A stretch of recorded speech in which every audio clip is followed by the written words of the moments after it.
12 ارکان کی معطلی کے خلاف راجیہ سبھا میں اپوزیشن کا احتجاج برقرار، کارروائی میں خلل، لوک سبھا میں بلا خلل وقفہ سوالات۔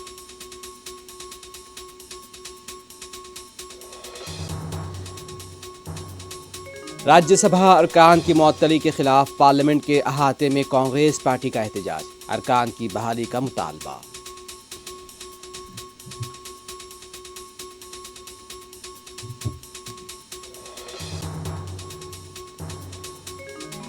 معطل ارکان کو اپنی غلطیوں پر معافی مانگنا چاہیے، پرہلاد جوشی کا مشورہ۔ یو پی اے دن بدن ساکھ ہو رہا ہے، مختار عباس نقوی کا ممتا بنرجی کے بیان پر رد عمل۔ حکومت جھوٹ بولنا چھوڑ دے تو سب کچھ ٹھیک ہو جائے گا، ہم ڈیٹا فراہم کرنے کو تیار ہیں، راکیش ٹکیت کی مرکزی حکومت پر تنقید۔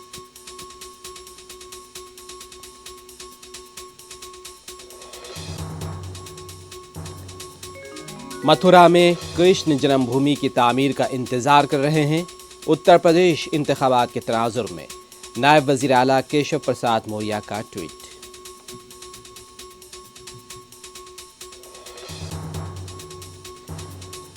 جب بڑوں پر ورک فرام ہوم کا لزوم کیا گیا ہے تو بچوں کو کیوں اسکول آنے پر زور دیا جا رہا ہے؟ سپریم کورٹ نے دلی حکومت کی ہے سرزنش۔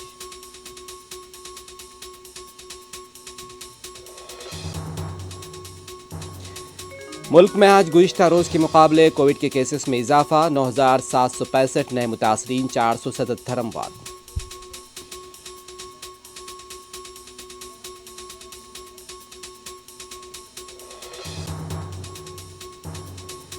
بین الاقوامی مارکیٹ میں خام تیل کی قیمت میں کمی کے باوجود ملک کے عوام کو فائدہ نہیں۔